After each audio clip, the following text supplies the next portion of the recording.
show of morning Sundays at 11:30 a.m. We're live on Facebook Live, Twitter, YouTube, and Twitch, and of course, we'll be syndicated in all major podcast networks. I'm here with my three co-hosts today. The guy to my left, I guess, Mr. Gerson, obviously from the Friday DFS show and from this show as well, doing our DFS stuff. What's up, Gerson? You named the show "The Principal is Running." The show. Yes, I did. You never wanted to make yourself sound old, dude. Not much, man. Just another Sunday. We're blessed with football, so I'm happy, man. I'm ready, man. Good stuff. Also, another regular to the show every Sunday morning. He's here. Jamie, what's up, Jamie? What's going on, guys? Ready to break down this slate, man. And we got another guest host, Mr. Gator, as we call him. What's up, Jay? What's happening, fellas? Man, it's great to be back in the U.S., although I wanted to go back and I want to stay in Turks, man. The only bad thing about Turks was no internet, so I didn't get to watch very many YouTube shows this week or watch very much, mess around with fantasy too much. But, man, it's good to be back. Yes, sir. Yes, sir. Yeah, I saw some of those pictures, man. Looked pretty awesome. Good stuff. All right, fellas, let's go ahead and jump into the notes first. News and notes from around the league. All right, so a couple things that broke this morning, and I'm going to go to you first, Gator, on this one here. DK Metcalf expected to play. We didn't think he would play. I think even going for two zone, Doc came out and said that he didn't think Metcalf would play. Can you put him in your lineups if he's playing, or is he out there as a decoy, you think? Man, I can't trust him in my lineup. When he first got hurt, got carted off the field the other week or last week, they came right out and said, he could be out a couple weeks. He could be out after the bye week. I trust him at all being put in the lineup. I mean, I think the only play there, because even Lockett's coming in a little dinged up as well. I think the only play out of that offense is going to be Kenneth Walker for me. Yeah, agreed. Jamie, you agree there? If you got Metcalf, are you playing? 100% agree. I'm actually sitting Metcalf in most of my leagues, so. And I don't have any Lockett, but I would probably sit him too. Yeah, I think I'm with you. Gerson, are you on the same page there? Any interest in Lockett or Metcalf at all? No, I'm good, man. Yeah, I don't know. When I read Doc's note, I'll try to pull it up here in the Discord really quick. But yeah, he basically said that Metcalf, there's just no way that he was going to play. He's going to suit up. I don't know how he's going to suit up, how long he's actually going to be able to play. But yeah, it's not looking good for Metcalf. I definitely would not trust it. Yeah, here's his note. Shit, now I can't find it. Somewhere buried in here. But yeah, on the Discord, Doc said, Metcalf's injury doesn't sound like one that he's be able to play from. So I would definitely not trust Metcalf this week. Jamie, I'm gonna go to you on this next one here with Ezekiel Elliott ruled out here. If you're a Tony Pollard owner, how excited are you with this one? Oh man, Tony Pollard is like my most owned player in Dynasty right now, so I am so excited. I have him. I got to pull it up, but I'm pretty sure he's in my top 7. Yeah, he's definitely in my top 7 running backs this week. So fire him up. Be happy. Yeah, so we've all been waiting for. I think he said career highs last week with usage and carries and everything else. I think he'll break that this week easy with no Zeke in the lineup. I know you'll get to it probably during the DFS side, Gerson, but Tony Pollard's pretty popular play this week, right? And DFS. Yeah, he's gonna be the highest owned play, by a good margin. Yeah, 6,100 on DraftKings. He's definitely going to be a top play. Gator, I'm gonna get your thoughts real quick. Any interest in Tony Pollard? If you don't have him, are you trying to get him? Yeah, I mean, I'm firing him up. I've got him in a few leagues, and I have already actually sent out some trades this morning for him with that. So yeah, I'm all in on Pollard. Yeah, I haven't heard. Has anybody heard how long the Zeke might be out for? Do we know yet? Is it just this game, or is he out for a couple games? Well, based on the injury, he's supposed to be out like 3 weeks, but I think he'll just be like 2 weeks. I don't see the reason why they're gonna rush Zeke back. I mean, they're gonna make the playoffs, so yeah. Pollard is just much better too. So yeah, he looks more explosive. I agree 100%. Yeah, Yeti's in the chat saying, "Sweet graphic, Geoff." It's not a graphic, man. This is where I'm at. I'm live from the coffee shop this morning. Right. All right. shop. Let's talk about Malik Willis. Jamie, are you comfortable streaming Malik Willis this week? I actually have to in a super flex league, so I'm kind of excited because he can easily get 100 rushing yards. Yeah, I think the only thing I'm worried about with Malik Willis is that offense. I don't think had any run pass options with Matt Ryan as their quarterback. So I don't even know if those are even in the playbook. So anything that they put in there for run pass options for Ellinger probably was inserted this week. So how much has that offense actually run those plays? And I said Matt Ryan. I meant Ryan Tannehill. How is it? How that offense going to really work with Malik Willis behind that line there? And then of course you got Derrick Henry, can get most of the work there as well. Yeah, I'm pretty sure it's going to help Derrick Henry even have an even bigger game than he was gonna. Right. Yep. Yeah. What are your thoughts, Jamie, on the Malik Willis thing? Oh, I like it. Like I'm streaming them in two of my super flex leagues just because I have injuries across the board with like Trey Lance out. Like I've been putting out Cooper Rush and Dalton, people like that. So I pick up the starting quarterbacks whenever I can. But I'm actually excited to play them this week. Good stuff. Yeah, just for that rushing floor. What about you, Gator? Any league you're starting Malik Willis in? Unfortunately, the only league that I have own him in, is a C2C league, and I have Josh Allen and Herbert in those leagues, so I am not starting him. However, if I had him, I would be starting him because they're going up against Houston. They are one of the worst, if not the worst, rushing defense in the league. So you're firing up Derrick Henry, of course. You're looking for the rushing upside with Malik, to be quite honest. I don't know how much of the run pass option they'll have, but I'm sure they will have some, quarterback draws, and they will have some designed run plays for him to try and open up the passing game for him. He looked pretty good a couple weeks ago when he jumped in there at the end of the game with some passing. But you're looking for 45, 50 yards or more with his rushing, and then a rushing touchdown. That's kind of what you're looking for. 18, 16, 17 points. And that's what you're looking for with him. Yeah, agreed. All right, we won't really break it down because I think we were him to be out, but Darren Waller is officially ruled. Obviously, Foster Moreau. So I'm sure if you have Waller, you've already had that anyway because you've probably been without him for at least a few weeks. All right, Gerson, it's time for you to shine, man. Let's get to the quarterbacks. Let's talk quarterbacks. All right, Gerson, go ahead and start off here with your elite tier quarterback this week for DFS. I love how you have like the audio stuff and Zach had nothing. Hey, I've been doing this for a long time. It took me a while to get this stuff. So I have my elite quarterback, Jalen Hurts. I've played him almost every week, right, Geoff? I'm always playing this guy. The matchup today is great. It's just the game environment. I expect it to be one of the highest scoring games today. With not one of the highest, but one of the highest scoring offense today. Hurts is coming in the opto and the ownership 9%, and his stacks are all over the place. That he can go any way. We've already seen Jalen Hurts actually have a good all-around game. I think it was 2 weeks ago where he threw a touchdown to Goddard, Brown, and Devontae Smith. Yep. I wouldn't be shocked if we saw this in this game against the Pittsburgh Steelers. Pickens and Claypool, good run back with him. They're both so. I love Hurts, but he is expensive. 8,300. You are gonna have to get creative at your running back, your defense, and your tight end. Yeah, you definitely got to pay down some positions to get Jalen Hurts in there this week. Let's move down into the mid tier here, and this is probably my favorite play on the day. I actually have him in my cash lineup. I'm not biting on the Sam Ellinger chalk. I'm playing this guy here in the middle tier. Gerson, who you got? Yeah, Tua Tagovailoa. This is the best play of the day. Actually, I love Jalen Hurts, but Tua Tagovailoa, he makes more sense for overall point per dollar.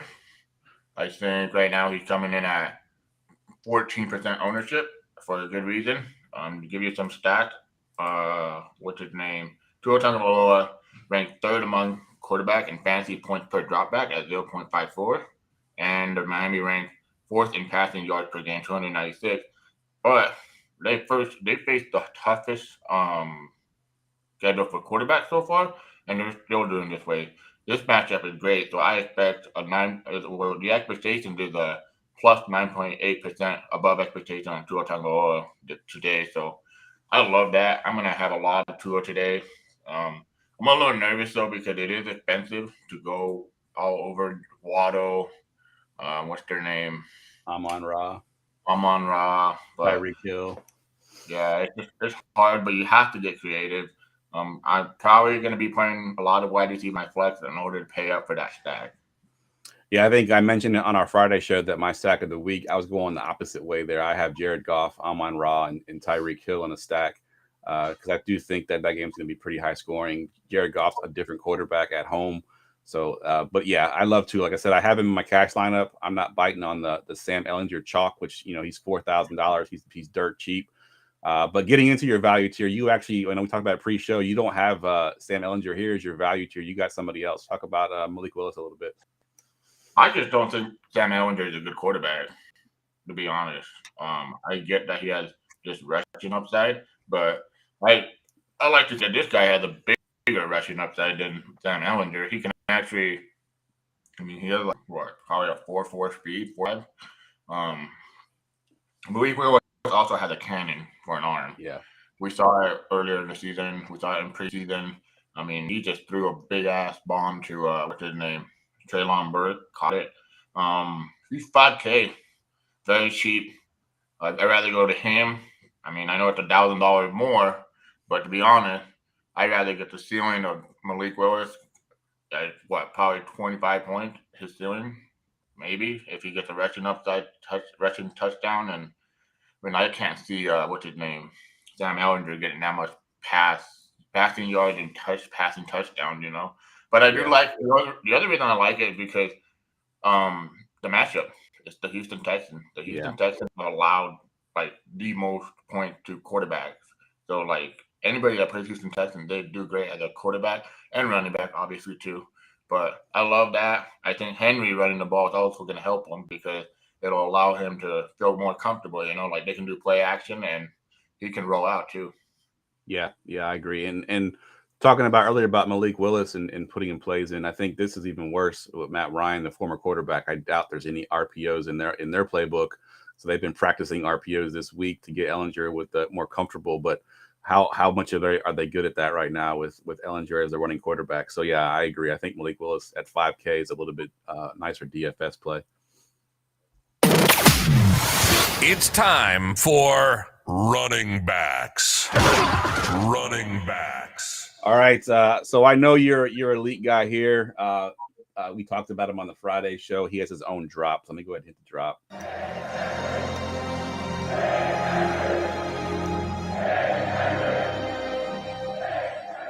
Mr. King Henry is your elite tier here, Gerson. Yeah, it's Mr. King Henry, Derrick Henry, man. Derrick Henry averages 27.5 fantasy points per game and win, but in losses he averages 14.4 fantasy points per game since 2019. But show of hand, raise your hand if you think the Tennessee Titans are losing this game. Yeah, I don't. No. The Texans have allowed the fourth most schedule adjusted rushing fantasy points per game to opposing running back. And today it should be just a Henry game because they're not going to have Malik Willis go out there and throw 30 passes. Yeah. They're going to have Derrick Henry go out there and run the ball 30 times. One of my favorite things about him is that he's already proven that he can just run it down very slow. The last 3 games, 30 attempts, 128, 19 points. Okay.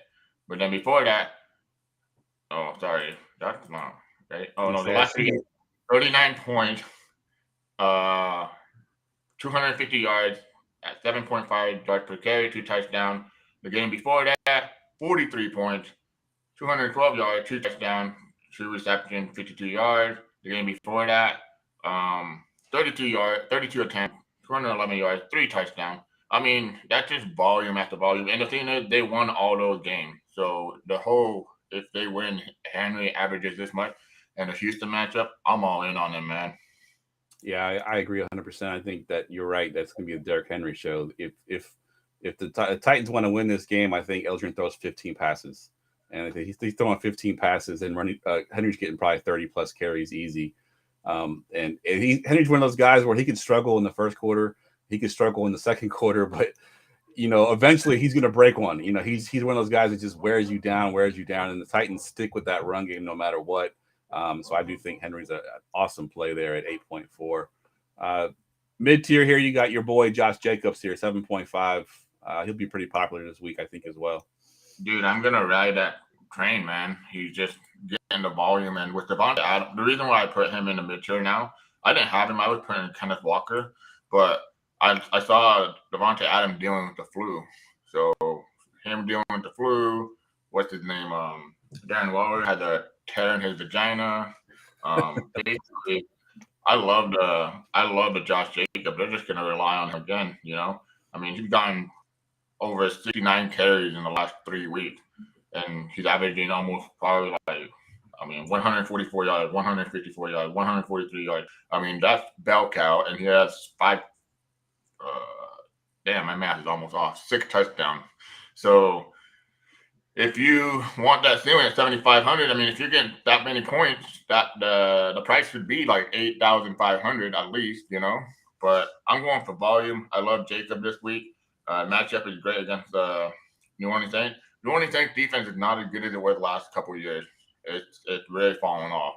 And I love Jacob this week. So give me him in the mid-tier play.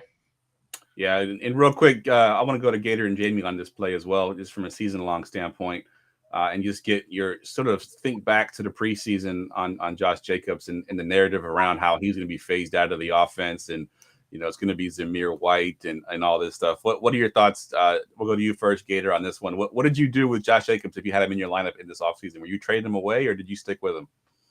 No, I was keeping hold of him because even if he goes, even if they traded to him, or whenever they don't re-sign him at the end of the year or whatnot, he's still a damn good running back. And I think what happened is they didn't like him because they didn't get him. They didn't draft him. The new regime coming in didn't draft him, so they didn't want him. And I think he kind of forced their hand. He kind of said, "Fuck you! This is my show." You're not putting a rookie in this position. This is my show. Yeah, I agree 100%. Jamie, what are your thoughts here? Did you panic on Josh Jacobs this offseason? Yeah, I was off Josh Jacobs all offseason. I didn't draft him in one league, and I'm regretting it now. I'm looking at the ranks right now. This week, I have him number 2, right behind Derrick Henry. Yeah. So I'm regretting that decision. I think I sold him pretty cheap in one of my dynasty leagues just because I wasn't too sure what they were going to do with his usage. But yeah, I'm regretting it now. Yeah, I'm with you. I did the same thing. I didn't draft him in any of my redraft leagues. All my dynasty leagues, I picked up the Zamir White, thinking he might be the starter, which I still think is a possibility that down the road that he could be. But right now, he's just sitting on my taxi squad and watching Josh Jacobs ball out. I have 0 Josh Jacobs, and I play in 20 plus fantasy leagues, and I got no Josh Jacobs anywhere. So yeah, definitely hurting on that. All right, getting back to DFS here, Gerson. We talked about him a little bit already, but Tony Pollard at 6.1, probably the most popular play on the slate, right? Yeah. Hold on, let me refresh my ownership real quick. Sorry. He is coming in at 33% owned. I think out of all the flex position, which is running back and everything, Pollard is number 1. He's at 33, and he's up there by almost 14% more than the next guy. Tony Pollard, 6,100. I am very tempted, and when I say tempted, like scared and I don't know, I want to press the lock button on him and run 150 with him in it. I can't see how they're not going to be able to utilize him to more like a full bell cow running back workload. And that's what we've always wanted to see in a Cowboy offense, right? We want to see that Emmitt Smith role, And I think he's going to get the other running back there that I'm sure that they're going to mix in a little bit. Do we even know who it is? Yeah, I was reading it the other day, and I was like, yeah, he ain't getting shit.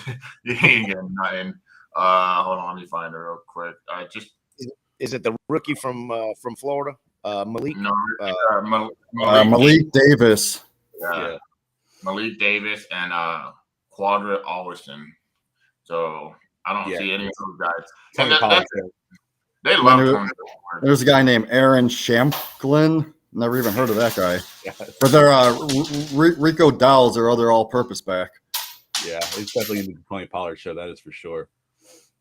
Yeah, give me Tony Pollard against the Chicago Bears. Chicago Bears defense is stingy sometimes, you know. They are one of the most stingiest defense. They can do great or they can do bad. There ain't no in between with them. I mean, we saw what they did to the New England Patriots last week, and I did not expect that at all. Yeah, and their pass defense is better than the run defense, so I do think there's gonna be some opportunity for Tony Pollard to get some groundwork. But yeah, that Bears defense is surprisingly good. All right, anything else on running back before we get to the receivers, Gerson? Yeah. Let's see.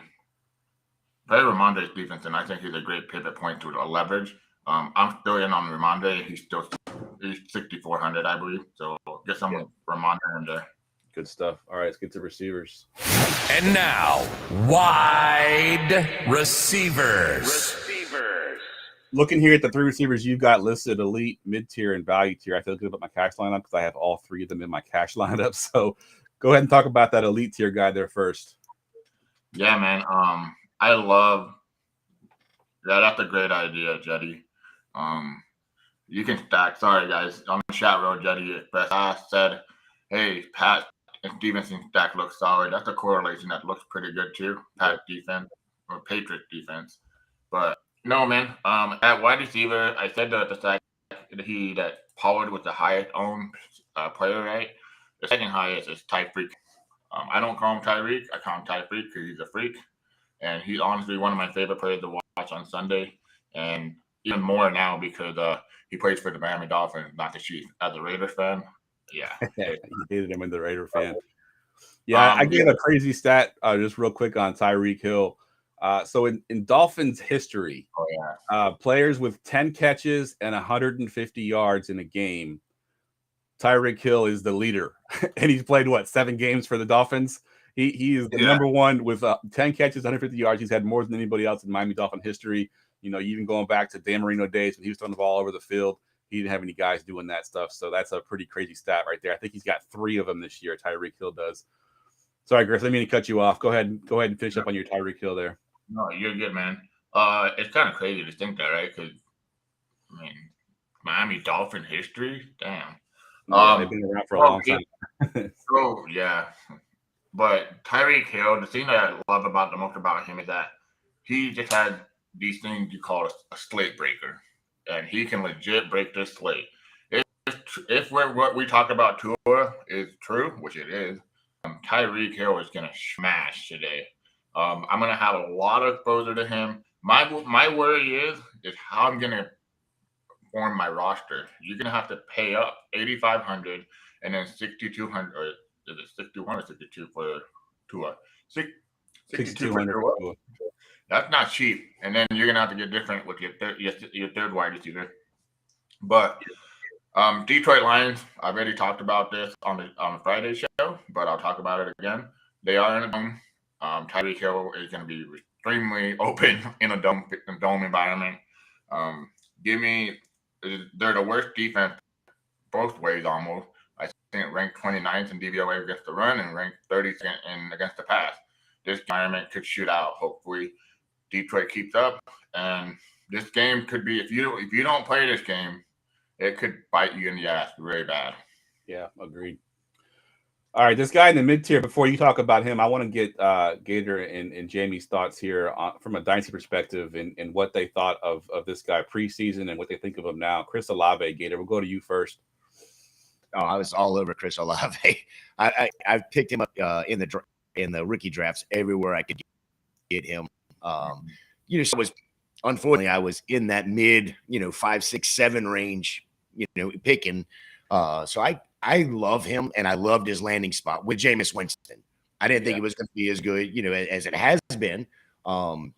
With Michael Thomas not playing at all, I mean, he has become a true wide receiver 1 in that offense. And so, that guy right there, as far as dynasty goes, if you have him or, if you want to go pick him up, you better go get him now because by the end of the year, it's going to just outrageously priced. Crazy. Agreed. Yeah, I think we did our award show this past Wednesday, and I think Olave was was one of the options for Rookie of the Year for fantasy purposes. I think Brees Hall for the first half technically got it, but of course he's hurt now, so he can't put up any more fantasy points the rest of the year. But Olave's been killing it. Jane, what are your thoughts on Olave? Did you like him coming into the season? Yeah, I had him number 2 behind London, but right now I actually have Olave over London in my dynasty rankings going forward. I love Olave. Like Gator, I drafted him in so many leagues because I was in that 5 to 8 range. So yeah, I was all over Olave. Yeah, good stuff. I had him at number 2 as well, but I had him behind Jameson Williams. I had Williams as number 1, and then I had Olave second. So, but I was all over Olave as well. All right, Gerson, from a DFS perspective, go ahead and talk about Olave a little bit. Yeah, man. Chris Olave, it's like Gator mentioned. They're still dealing with injuries there. No Jarvis Landry, no Michael Thomas.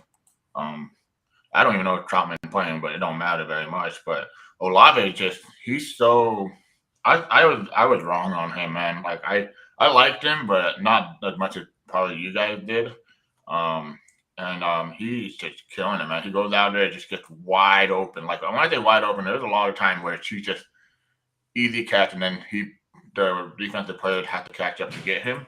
But my favorite thing about Olave is his price, $6,000 against the Las Vegas Raiders. That's a great matchup too. The Raiders defense is not all that great. They haven't been for years. But Paul, like I said, you're gonna have to get very different receivers. He's gonna be more of a one-off for me. He's not getting any of my stacks or anything like that because I'm not playing Carr or I'm not playing what's his name, Dalton. So, yeah, I mean, Olave's price is just so cheap for all the volume he's going to get. I mean, the guy has been getting almost like wide receiver number volume. So, wide receiver 1 volume. He's, 14 targets, 7 receptions last week. That's incredible. 6 targets, 7 targets, 13. I mean, that's wide receiver 1 target right there, you know. Agreed. We have a question in the chat here about Jameson Williams, talking about him a little bit. He basically wants to know, is he going to be playing this year? And my thought is, I don't see why they would want to. I mean, the Lions aren't competing. I mean, I don't think they're going to be competing. If they put him in there at all, be towards the end of the season, he'll probably run a couple plays here and there. Whatever he said, he's out. Force him out. They already said he's got at least another month.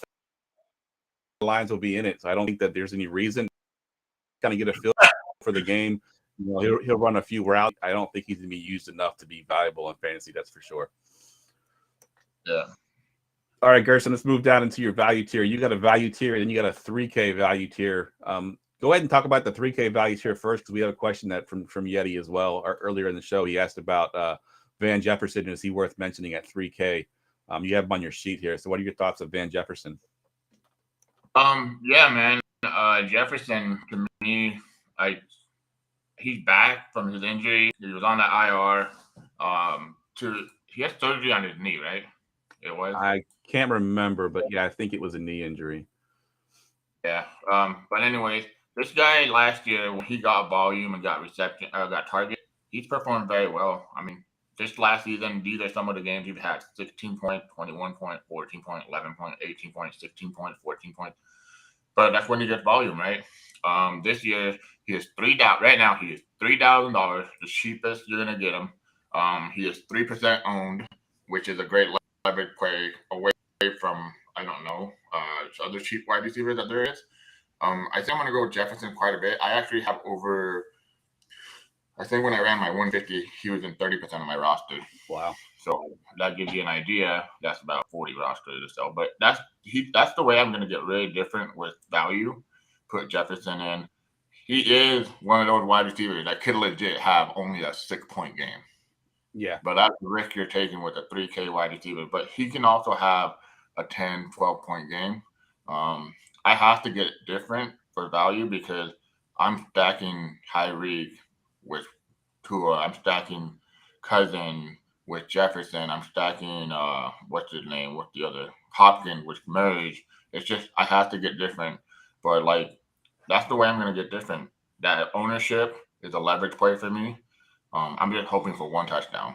1 touchdown, 50 yards. I would be so happy. Yeah, agreed. Yeah, so all right. Real quick on Jefferson. I saw a note either yesterday evening or first thing this morning This last week in practice, they did not have him running on the outside at all. He was in the slot all week at practice. If he runs in the slot as a leverage play.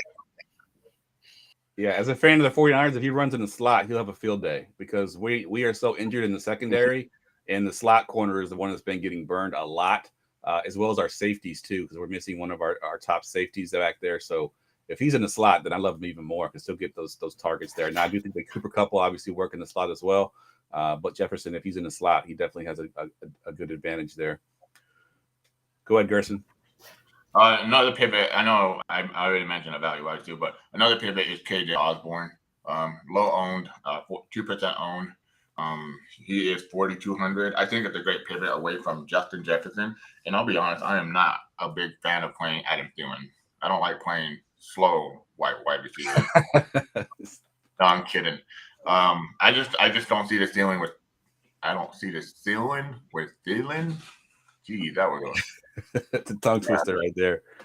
Yeah, you don't like playing with slow white boys, so that's why you do a Friday show with me, right? Because I'm a fast white boy. Yeah. Maybe when I was 20 years old, probably. You do have one more value there, DJ Moore, pretty popular play there as well. 5.3 finally showed up last week, much to the dismay of my fantasy teams because I benched him in all my leagues, and of course then he goes off. What are your thoughts on DJ Moore there, Gerson? Yeah, he's gonna be one of the highest. He's gonna be the highest owned value play for wide receiver for sure. But 5.2K, it'll be hard to. I mean, the way I construct my roster right now, he's gonna be in a lot of my rosters with a one-off, probably in my flex spot. But the thing is, DJ Moore. I know Geoff is a big DJ Moore fan. I know that. But last week he finally got 10 targets, 7 receptions, 69 yards, and a touchdown. Like that's what we wanted, right? And at 5.3K, it's so cheap. He's coming in at 20% ownership though, and facing the Atlanta Falcons, a very bad defense. Guys, 20% is a lot. You can. He's gonna be on a lot of my rosters, but I'm gonna use leverage and try to get off him and go different. I think right now I have him in like 15% of my rosters. Yeah, DJ Moore, if y'all watch the Wednesday show, we do a segment called the Bleep You Wednesday.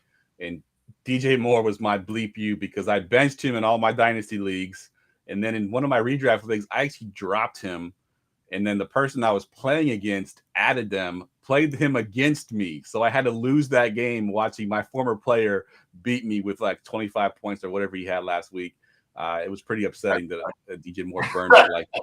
After all the love I given him all off season, he goes and does that to me in dude, so I play an IDP league. It's like a 16-team league, and I was doing DFS, and I saw Denzel Ward was out, and he was my starting cornerback. And I was like, all right, I'll remember to switch it out. Roster locked. Denzel Ward is out into my lineup. I lost that week matchup by 1 point. Ouch. If I would have started any other cornerback, I would have won. I was so pissed because I was 6-0 is it 6-0 or 5? Yeah, 6-0, and then I lost my first game. Yeah, and Yeti just pointed out too, AJ Terrell, the cornerback, is also out for Atlanta. He's their number one cornerback, who's actually really good in that defense. But the fact that he's out is going to be a field day for DJ Moore. Yep. All right, Gerson, we got to fly through these tight ends and defense real quick here. So let's hit the drop. Did somebody say tight ends?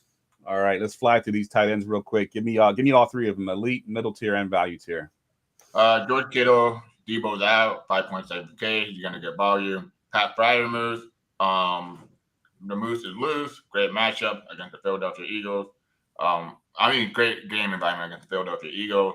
3.9K. They're gonna have to keep that game close somehow. And Pat Freiermuth has been on fire lately. He gets target, reception, and that's what we look for in our tight end. Noah Fant, with DK Metcalf playing, I think they're either going to use him as a decoy or something because there's no way he's going to be playing at full health. Give me Noah Fant at 2.8K. He's been coming around. Defense, it's pretty simple. If you want, I'm not paying up this week.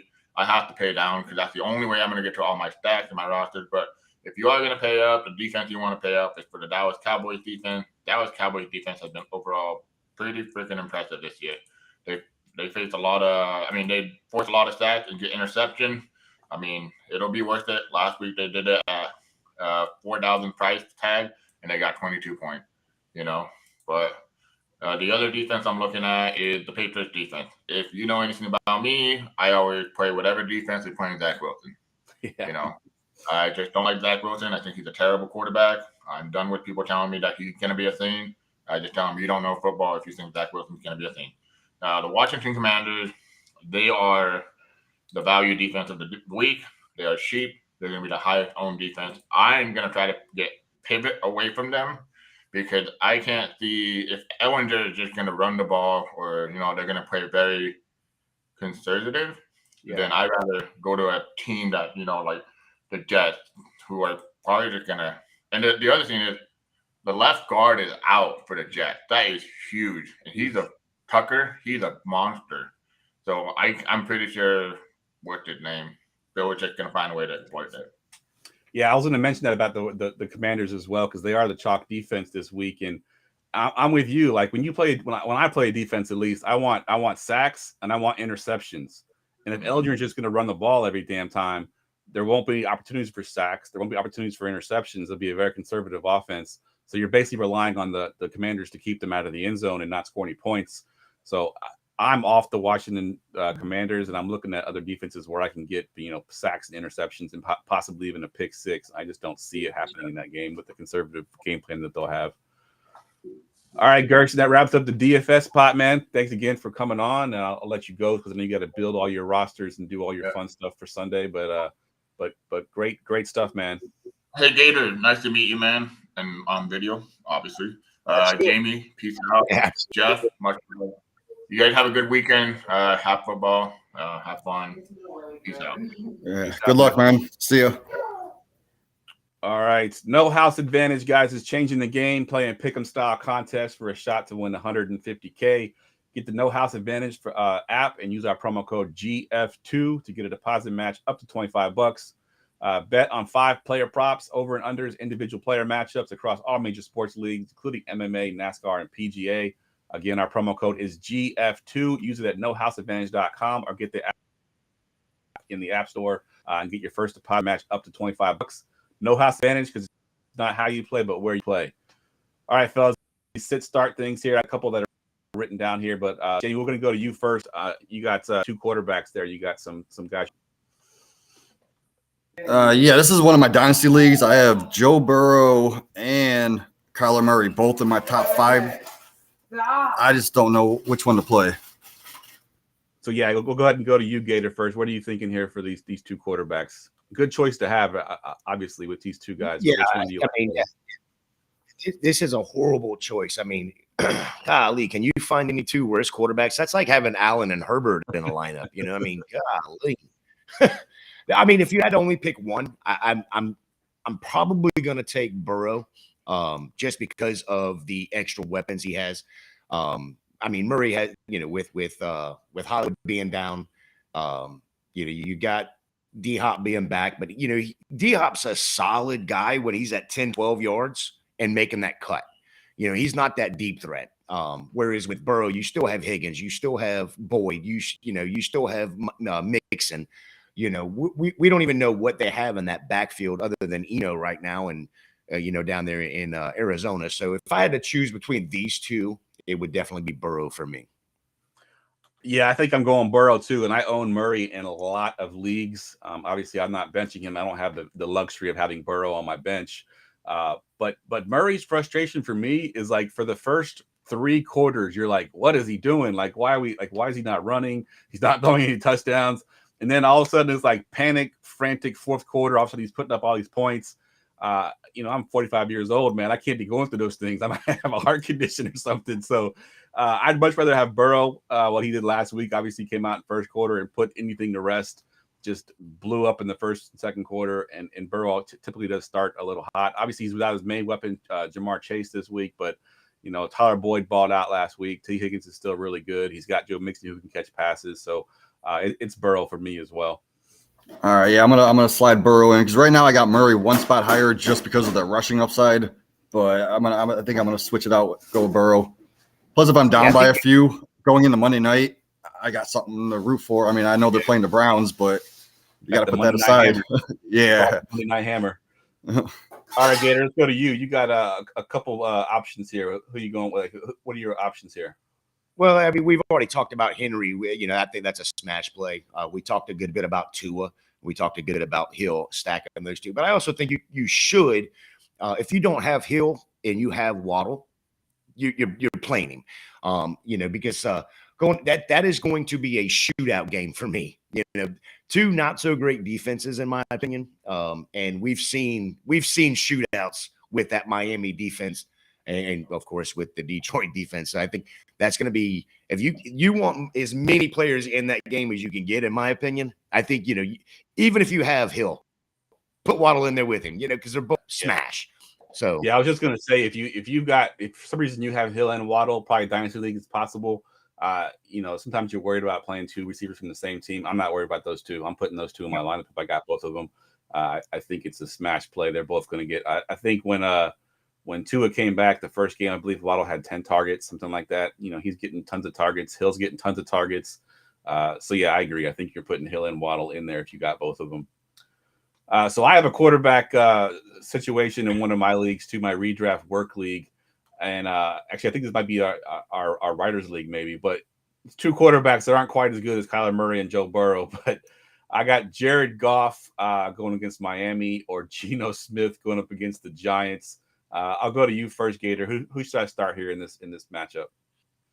Well, I'm going right back to what we were just talking about. I think that Miami-Detroit game is going to be slinging all over the yard. First one to 100 is going to win. They're not even going to play quarters in that game. They're just going to play to a point, and say, okay, that's it. You've got Amon-Ra coming back. Looks like he's going to be back and good. Hawk's going to be there good. So, and Swift is going to be back. So, the weapons are on both sides of these offenses, with both of these defenses not looking as great as they have, or can be. I think I'd be leaning Goff, but and that New York Giants secondary kind of, they're starting to get their feet under them. It looks like they're not giving up. They're playing really close games. They're not giving up a ton of yardage, and they're not giving up a ton of points. So there's another one I was going to ask you about on that as well. So I'm going to take Goff, but that New York Giants Seattle game is only a 3.5 point spread. Yeah. So it's going to be a tight game. Agreed. I'm also going Goff. I mean, he's got St. Brown back. It's going to be a high-scoring game.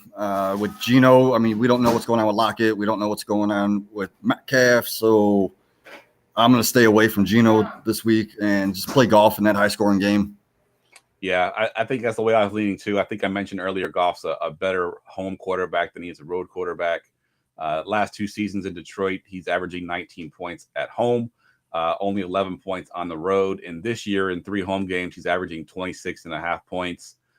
Miami's defense is not that great. They're 25th DVOA versus the pass. Xavier Howard is still questionable. I think he'll play, but he's not fully healthy. So that's who I'm going with as well. I'm gonna take Jared Goff in that lineup. We do have a question from the chat here. Yeti wants to know, he's got a flex spot he's trying to fill here, Jamie. He's got Nyheim Hines or Irv Smith in a PPR flex. Which one do you like there? All right, I love Irv Smith this week. I put him in a couple of my DFS lineups at a value, so I'm gonna go Irv. All right. What about you, Gator? Yeah, I'm leaning Irv as well. With Ellinger as a quarterback, we don't know what they have. We don't know what they're going to be doing. JT should be there again. We don't know what kind of passing game is going to be out there, and that's mainly what Hines has been used in, is that passing game, except for the one game where JT was out, and he got a theories. But man, that Irv Smith, and he just looks like such a solid player, and we just haven't seen it yet. And this may be the game. Yeah, I'm with you. I'm going Irv Smith as well for the same things you just mentioned. Ellinger probably will throw 15 passes today, and I don't think that 5 or 6 of them are going to go to Nyheim Hines. They'll go to those receivers, potentially even the tight ends they got there. So I agree. I think Irv Smith Jr. is a bigger part of that offense this week. So I think Irv Smith Jr. is my play. All right, Jamie, you got another sit-start question here. What you got for your 3 guys here? Let's see. What was it? Curtis Samuel. What was the other? Hold on. Curtis Samuel. Yeah, you got Sanders. Is that Miles Sanders? Yeah, it's Miles Sanders. And then Carter. I don't know which one. Carter. Michael Carter. Michael Carter. Okay. Sanders or I'm just torn between Carter and Sanders right there. So I guys think can help me out. For me, I don't think I'm playing Michael Carter. He's the one I'm definitely not playing. I just don't know how that backfield's going to shake out there with the trade they just had this past week and what it's going to look like. So I'm a little nervous there. The Miles Sanders and Curtis Samuel one's a little bit tougher because I think both of them are very involved in the offenses there. And Samuel, they find ways to get him the ball. But I think I'm going to go with the floor of Miles Sanders, because receivers sometimes will have those up and down games, whereas running backs who get lots of carries typically have a higher floor than the receivers do. So I'm going to go the safe route there and take Miles Sanders in what should be a high scoring offense that he can potentially get into the end zone as well. What are your thoughts, Gator? Yeah, if I'm right there with you, Geoff. I think if I had to rank them, it would be Sanders, Samuel, Carter. Main reason with Sanders is, he's told us for 2 years now, do not draft me, do not start me, do not play me in your I don't care about your fantasy lineups.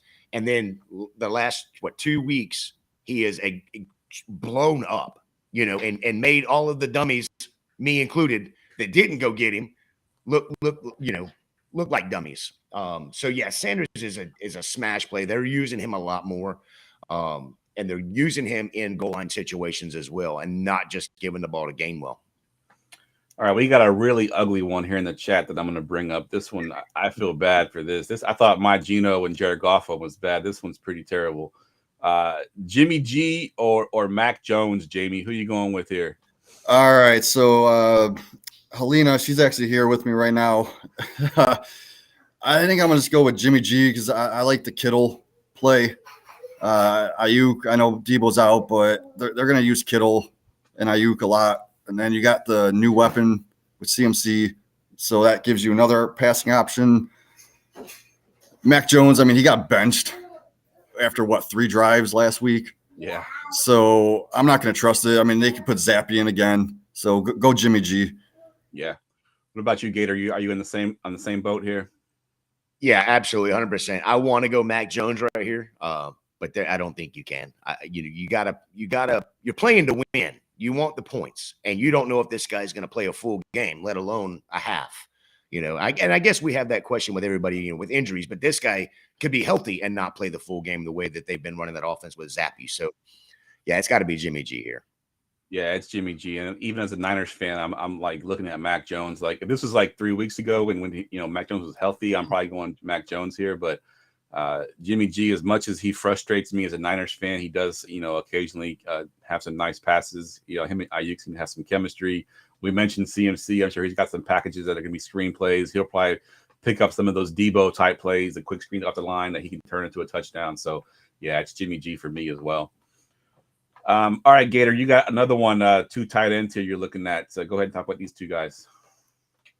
Yeah, I got two I guess mid-tier tight ends, or what we thought was mid-tier tight ends, with Kmet and Muth. Kmet going up against Dallas, with Freiermuth going up against Philly. Just kind of a hard choice for me. I think I prefer Muth here just because I think the middle of the field is going to be a little bit more open, even though Philly has those great corners. They don't have the linebackers. I don't think the linebackers and the deeps are going to allow Muth a little bit more. But I'm kind of torn because I'm waiting for Kmet to just have that blow up game, and it seems like it's trending in the right direction. So what do you guys think about that? So I'm gonna go Freiermuth, man. They're gonna be playing from behind. They're gonna need to catch up. They need to throw to someone. So I'm going to Muth. Yeah, I'm going Muth as well, and mainly because the Dallas pass defense is number 1 in the NFL right now in DVOA. So I think Chicago's game plan is going to be similar to what the Colts are going to do, and they're just going to run Justin Fields. Don't put the ball up very much. I don't think there's going to be a ton of passes from Justin Fields in there. I don't think Kmet's going to get enough volume. Where, like you mentioned, Jamie mentioned with Muth, they're coming from behind. They're going to have to pass the ball a ton. Middle of the field is typically, if they're like any kind of prevent defense type thing, in the middle of the field where they're going to be looking at in that fourth quarter. Muth, I think 2 weeks ago, did the same thing. He didn't do nothing for me all game, and then fourth quarter came around. They're trying to come back. They're throwing Muth the ball every single down, it seemed like. So it's definitely Muth for me as well. Another one in the chat here that we got, and I'll stay with you, Gator, on this one. It's two value running backs that we had that kind of popped up with some injuries. That they're now the starters now. But you got Dante Foreman for Carolina, with basically he's the last man standing there. Chuba Hubbard's out. Chris McCaffrey got traded. He's the only one there. And then same thing with Eno. He's got two guys ahead of him that are both injured. That he's been kind of hot lately as well. Who are you going with here for your sit start on Foreman and Eno? Man, I to be honest, I think I'm going to go Foreman here, just because it's up against Atlanta, and Atlanta just looks like garbage. They played one solid game as a front four, and that was against Tampa. So I think I'm going to lean Foreman here because I don't think there's anybody behind him. I think he's fixing to push Chuba Hubbard to the trade block as well. To be quite honest. Yeah, I like Foreman as well. I have him in all of my DFS lineups. We didn't talk about him in the DFS segment, but he's a very cheap running back as well. Atlanta's defense is not very good. And I do think with PJ Walker as the quarterback, Foreman's going to get a lot of carries. Actually looked pretty good last week when he got his touches as well. So it's Foreman for me. What about you, Jamie? I actually got this question a lot. I have a start sit thread in my Facebook group, and about 4 or 5 people asked this same question. I told them all go Foreman just because of that matchup. And I mean, even with Connor out, I still think Foreman's going to do a little bit better. Good stuff. All right. Jamie's got a lot going on over there. All right. So I have this one. This is actually one of my dynasty leagues. I got this. We talked about Curtis Samuel already. But my other option that I'm trying to decide between Gator is Wan'Dale Robinson, who's been kind of coming along there with the Giants. So Curtis Samuel, who's I think on paper, as far as fantasy points, has more on the season than Wan'Dale, but Wan'Dale looks pretty good lately. So what are your thoughts here on these two guys? Ooh, that's a horrible because I don't know if you can trust anybody in that Giants wide receiving room. I know we talked about Curtis Samuel earlier, but I think I would actually have Samuel ahead of Wan'Dale because we've seen it with Samuel. I think we talked about it a minute ago where it was, there's a floor for Samuel, but I don't think there is a floor for Wan'Dale right now, and especially with that Giants offense. They don't throw the ball a ton, and they're running the ball, and they're doing a damn good job doing it. So unless they somehow, knock on wood, hopefully Saquon stays healthy and they don't have to use Wan'Dale on the running game. But, that would be the only way I think you're going to be able to play Wan'Dale, in my opinion. Yeah. Yeah, I'm so torn because I think Wan'Dale has the higher upside, especially in that game versus Seattle. And in this particular league, I almost have to aim for the upside on this one. But Samuel, you're right. I mean, he's been used a lot more. He's a big part of that offense. We've seen a lot more of what they want to do with him. So I'm still kind of. What are your thoughts, James? Yeah. I mean, if they focus on McLaurin, the coverage, Samuel can get 10 catches easily. So I would go Samuel on that one. All right, good stuff. Let's see. We got any more in the chat? Yeah, we got. Looks like Kyle's got one here. Another ugly quarterback. Man, quarterbacks are really rough this year. It looks like because we got another terrible one here. So Gator, Taylor Heineke or PJ Walker this week? Neither. Just leave it blank. That's not a choice. Oh man, it's so hard. I mean, I guess going right back to what we've been talking about, it's got to be, in my opinion, PJ Walker because of the Atlanta defense. He looked like he got a great connection last week with DJ Moore. And I think they're going to actually hammer that home and try to make him, DJ Moore. And then you have Foreman taking over the CMC role, so I think you could see PJ Walker come out of this better ahead of Heineke for sure. So I'm gonna go the opposite route, and the reason why is because Heineke. We talked about this on the Friday show. He got a little bit of Brett Favre, little Patrick. Fitzpatrick in him, where he's just a slinging. He just doesn't care. Like he throws a pick. It doesn't matter. We saw it last week with Terry McLaurin. He just kept tossing the ball down the field, and I think that leads to some big plays. He may throw an interception or two that look terrible, but the picks won't hurt you as much as the touchdowns if he can get a couple of those.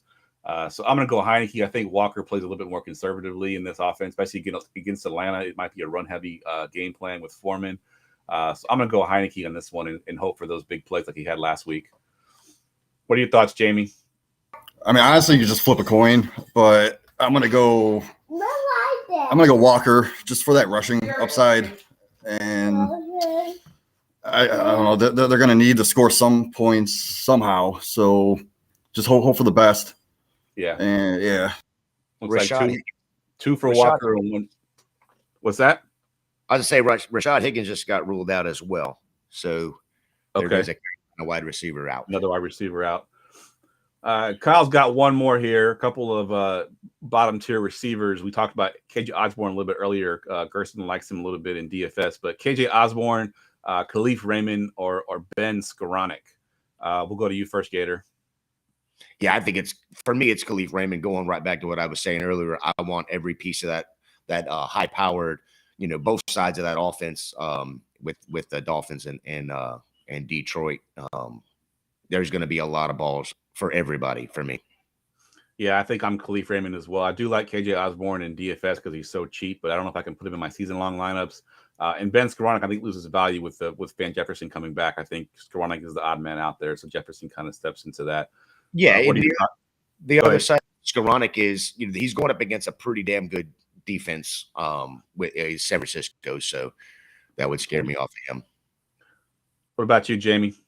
Yeah, I'm also going Raymond just because I want a piece of that offense. And plus with Jefferson coming back, I think Ben is the odd man out, so he's going to lose at least half his targets.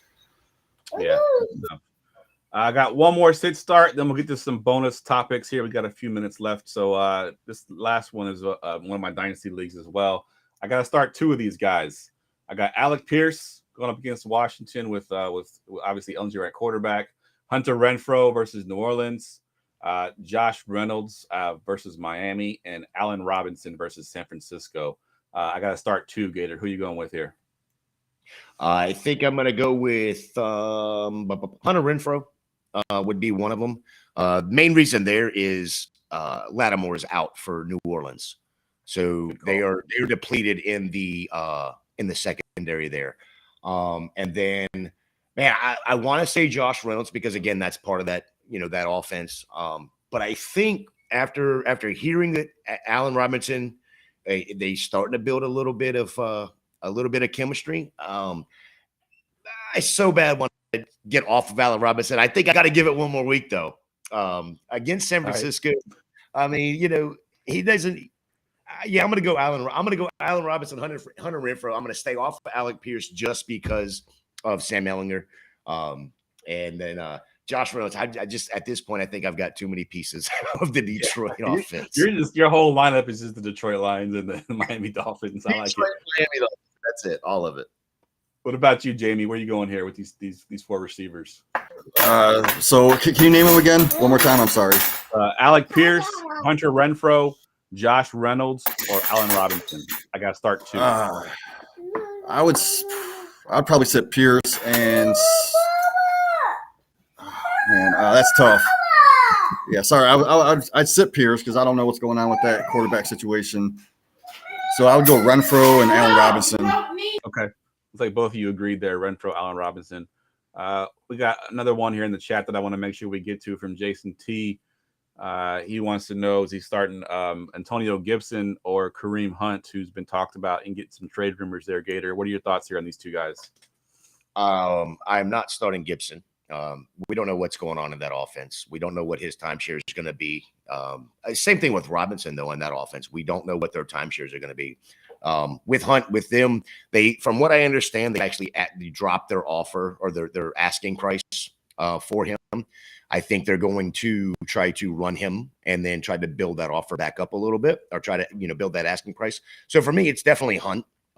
It's a better run offense in that in Cleveland. So I'm taking Hunt on that when they're over Gibson. Yeah, I'm going Hunt as well. One, it gives you that Monday night hammer, and two, it's a good possibility that the Bengals are up big and they're passing a lot, and we know that Hunt is the passing down the preferred option there. So that's who I'm going with. And Jamie, I know you're a Browns fan here, so you can kind of give us a little insight on the Kareem Hunt thing. Is there any chance that they sit him with the trade rumors happening? Yeah, I honestly don't even know how much they're going to use them if they are going to trade them, because they don't want to like get hurt. So they're going to wrap them in bubble wraps and just maybe sit them on the sideline, because we saw it last week with who was it? J-Rob. Like, they didn't play him at all. Yeah, because they wanted to trade him. that's true. So I would just hate to start Hunt and then have him get you a 0. At least Gibson will get you maybe 5-6 points. But I'm going to go Gibson just because of that unknown with Hunt. Yeah, and I like what Kyle said here in the chat. He says, go Hunt, but only if you got another player in the Monday night game that you can start last minute in case he ends up being inactive. I like that caveat there. If you got somebody else in that offense, maybe you own Dearness Johnson. I think I'm in this league with Jason. It's one of my buddies, and he might have Harrison Bryant. So I would start Bryant over both these guys. Yeah, good call. All right, let's go ahead and get to some of our bonus topics here. We got a little bit longer, and the one I really want to talk about is really just the let's see, actually, which one do I want to talk about here? Let's talk about desperate plays. I like Jamie's topic here. Let's talk about some desperate plays. Gator, is there any guys that this week that you think are just kind of Hail Mary type guys that you're looking at starting this week? If you need like the upside of some random guy out there, is there anybody you like? Yeah, and we'll go right back to who we were just talking about as Wan'Dale Robinson. I think the sky is the limit for him if they get on, if they start throwing the ball, if they can even let him run the ball a couple times. I mean, we know his speed, and I just think his floor is so low. He is strictly an upside player for me. Yeah, my desperation play, I'll just use my sick call from Friday. So if you watch the Friday DFS show, we do a sick call of the week, which is basically our long shot sort of dart throw player. And it's Ray McLeod for the 49ers. Of course, Deebo Samuel is out. Jennings, our slot guy, is banged up. He may not play either. We don't know yet. McLeod came on big last year. Jimmy G looked for him in the end zone, actually caught a touchdown, and actually had a second target also in the end zone that he didn't catch. But McLeod, if you're in DFS, he's 3,200. If you're playing in season-long leagues, he's probably available on waiver wires. You could, pick him up and start him if you needed to. So McLeod would be my desperation play there. What about you, Jamie? Mine is a deep play. It's someone we've been sitting all year long, but it's Chase Edmonds because of that matchup. We don't know how much. Like, I know most is going to eat, but he could also get hurt. And if he gets hurt, they're going to run Chase Edmonds out there. Chase Edmonds also had 3 games this year over 10 fantasy points. So if you're in a deep league, throw him on the end of your flex if you're desperate. Yeah, I like it. Yeti's got one in the chat too. He's a Hail Mary, Terrace Marshall. Yeah, I don't know if I can go that route, but I mean, I guess it's possible. There's not a lot left in that offense that you could catch passes. So maybe it's Terrace Marshall comes out and does something finally. All right. So one last thing before we get out of here, I'll put you guys on the spot here. Give me one guy that's going to be your second half breakout. Like if you had to add one guy right now that hasn't been doing anything, most of the season, but you think has the opportunity to have a big second half of the season. I'll go to you first, Gator. Oh my goodness. I knew you were going to put me on the spot here. Second half breakout. Good Lord. Sheesh. Oh if you want, I'll go first. I'll go first. Please, let me think about that one for a second. All right. Yeah, we talked about this on the Wednesday show, so I got a little bit of advantage over the two of you putting me on the spot like that. My second half breakout was George Pickens. We've seen a little bit of his breakout already start to happen, but I do think it gets more and more prevalent as the season goes on. I had a stat that George Pickens right now actually leads the Pittsburgh Steelers in receiving yards, despite being 4th in targets. Shows his big game ability right there. I mean, I think he's leading Johnson by 1 yard, but he also has 27 fewer targets than Deontay Johnson. So I think Pickens and Pickett are going to be a big combo, going forward for the rest of the season. So Pickens, if for some reason he's not owned in your league, go get him. If you have him, hold on to him. I think he's going to be a great play down the season. All right, Gator, you got a guy yet? All right, I'm just going to throw a dart at this one here because I think Van Jefferson, we've seen what he could do last year with the injuries, with the other, the offense not clicking as well to begin the year. I think with him moving to the slot, I think he is going to produce way better than he has been, and I think it gives Stafford somebody else to throw the ball to, and I think you're going to see his touchdown numbers go up a little bit more with him and Kupp playing both in the slot and swapping back and forth. I like it. What about you, Jamie? You got a second half breakout? I'm going to go with my waiver wire pickup, and that's Donovan Peoples-Jones, especially now that Njoku's going to miss, almost 5 weeks. And then when he comes back from that injury, he's not going to be the same. Like high ankle sprains usually take a whole offseason to heal from. So I like the targets that he's going to be getting going and then forward. Eventually you'll get Deshaun Watson back, and then it's wheels up from there. So I agree. I think that's a good call. Yeah, because I mean he's been getting like 9, 5, 7 targets a game. Yeah. So double-digit points. 4 weeks he had double-digit points. So yeah, I like that. Good call. I think a few other ones that were mentioned on the show, just to close us out here. Wan'Dale Robinson was one that we mentioned. I think he can have a big second half, being basically the only receiver left in that offense that's healthy. Obviously, the big one, the easy one was Kenneth Walker. Getting the starting job there. He's had 2 back-to-back monster games. I think that continues the rest of the season. He could be basically a league winner if you got him off waivers or took him as one of your last picks in your redraft leagues, or if you have him in Dynasty. I think he's wheels up here. I think obviously with Breece Hall going down, he has the chance to be the best running back rookie this year. Him and Dameon Pierce have a little bit of a back and forth there, but those are a couple of the guys that were mentioned in the second half as well. All right, fellas, this was a lot of fun. I've never actually hosted the morning show. I appreciate y'all coming on. Appreciate Gator coming on too to fill in for Benny, who couldn't make it today. Jamie, you're fighting through your daycare over there to get your fancy takes out there. I love it. So fellas, have a great Sunday. If you want to quickly give us your Twitter handles real quick and where we can follow you at, we'll go to you first, Gator. Yeah, you find me over on Twitter at FantasyJ77. You can find me Wednesday nights right here on the Going for Two network with the Thursday nights with Dynasty Gambit, right pregame before Thursday night football. Good stuff. Jamie? You can find me at Jamie Perogue on Twitter. I'm also on Facebook, the Fantasy Football Discussion Group. And then, of course, Going for Two, Sundays, Start Sit Show. And then I'm always in the chat on every single one of your other shows. So let's talk football. Yes, sir. All right, guys. As always, you can follow me on Twitter at Geoff Lambert77. Of course,